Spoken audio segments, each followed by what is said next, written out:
Failure model திமுக அரசு மத்திய அரசிடம் எதற்கு கையேந்தனும் எகிரி அடித்த எடப்பாடி பழனிசாமி.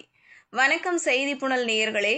கடுமையான சொத்து வரி உயர்வு, மின் கட்டண உயர்வு, நூல் விலையில் நிலையற்ற தன்மை போன்ற பல காரணங்களால் கடுமையாக பாதிக்கப்பட்டிருந்த கோவை, திருப்பூர் ஜவுளி மற்றும் பின்னலாடை தொழில்களுக்கு ஊக்கமளிக்காமல் மத்திய அரசிடம் கையேந்தும் திமுக அரசின் மாடல் அரசுக்கு கண்டனம் தெரிவித்துக் கொள்வதாக அதிமுக பொதுச் செயலாளர் எடப்பாடி பழனிசாமி கூறியுள்ளார். இது தொடர்பாக அவர் வெளியிட்டுள்ள அறிக்கையில், பொறுப்பை தட்டி கழிப்பதிலும் அதை அடுத்தவர்கள் தலையில் ஏற்றி வைப்பதிலும் உலக அரசியல் தலைவர்களையே முதல் இடத்தில் வகிப்பவர்தான் ஏமாற்று மாடல் அரசின் முதலமைச்சர் திரு ஸ்டாலின் என்பதை அவரே பல விதங்களிலும் நிரூபித்து வருகிறார்.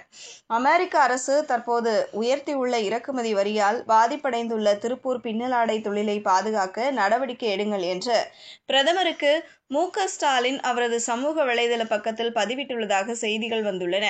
2021ஆம் ஆண்டு முதல் ஆட்சி பொறுப்பேற்றது முதல் இன்று வரை அவர் ஜவுளி மற்றும் பின்னலாடை தொழில்களுக்கு ஏற்படுத்திய இடையூறுகள், பிரச்சனைகள் ஏராளம். அதனால் அந்த தொழில்கள் ஏற்கனவே நலிவடைந்துள்ளது என்பதே உண்மை. வணிக நிறுவன கட்டடங்களுக்கு 150% வரி உயர்வுடன் ஆண்டுதோறும் 6% சொத்து வரி உயர்வு, தொழில் நிறுவனங்களுக்கு பலமுறை கடுமையாக மின் கட்டணங்களை உயர்த்தியதுடன் கூடுதலாக பீக் ஹவர் கட்டணம் உயர்வு மற்றும் நிலை கட்டணம் உயர்வு, 365 கிலோ பருத்தி பேலின் விலை 50%க்கும் கீழே குறைந்த போதும், நூல் விலையில் ஸ்திரமற்ற தன்மை நிலவிய போதும் எந்த நடவடிக்கைகளையும் மேற்கொள்ளாதது, பருத்தி உற்பத்தியை ஊக்குவிக்க துரும்பை கூட கிள்ளி போடவில்லை, வெளிநாட்டு சுற்றுப்பயணம் 4 முறை மேற்கொண்டும் கோவை மற்றும் திருப்பூர் மாவட்டங்களில் இயங்கும் ஜவுளி தொழிலுக்கு எந்தவிதமான வெளிநாட்டு முதலீடுகளையும் ஈர்க்காதது.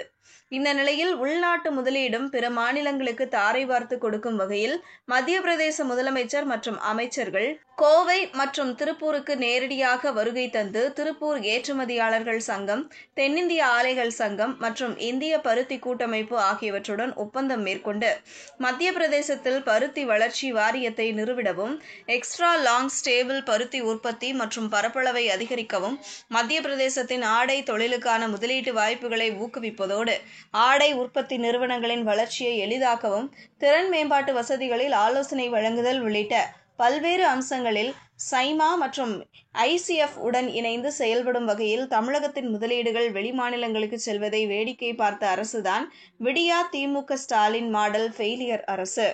விடியா திமுக ஸ்டாலின் மாடல் ஃபெயிலியர் ஆட்சியில் மின் கட்டணம் தொடர்ந்து உயர்த்தப்பட்டு வருவதாலும், கழிவு பஞ்சில் இருந்து தயாரிக்கப்படும் நூல் இழைகளை பயன்படுத்தி காடா துணி, கலர் நூல்களில் போர்வை, மெத்தை விரிப்பு, லுங்கி, துண்டு, கால்மிதி உட்பட பல துணி வகைகளை தயாரிக்க பயன்படுத்தும் நூல்களை உற்பத்தி செய்யும் OE எனப்படும் ஓபன் எண்ட் ஸ்பின்னிங் மில்கள் உற்பத்தி நிறுத்த போராட்டங்களை நடத்தின. இவர்களின் கோரிக்கைகளை விடியா திமுக அரசு, ஸ்டாலின் மாடல் ஃபெயிலியர் அரசு கண்டுகொள்ளவே இல்லை. இதனால் இந்திய பின்னலாடை அமெரிக்க சந்தையில் பிற நாட்டு ஜவுளி பொருட்களுடன் போட்டியிட முடியாமல் விற்பனை குறையும். எனினும் இங்கு பின்னலாடை மற்றும் ஆயத்த ஆடை தங்கு தடையில்லாமல் உற்பத்தியானால்தான் பிற நாடுகளுக்கும் ஏற்றுமதி செய்ய முடியும். நாட்டுக்கும் அந்நிய செலாவணி கிடைக்கும். ஆயத்த ஆடை தொழிலில் ஏற்பட்டுள்ள தொய்வை போக்க இந்த விடியா திமுக ஸ்டாலின் மாடல் ஃபெயிலியர் அரசு உடனடியாக ஆக்கப்பூர்வமான நடவடிக்கை எடுக்க வேண்டும் என்று வலியுறுத்துகிறேன் என கூறியுள்ளார். இதுபோன்ற செய்திகளை தெரிந்து கொள்ள செய்தி புனலுடன் இணைந்திருங்கள்.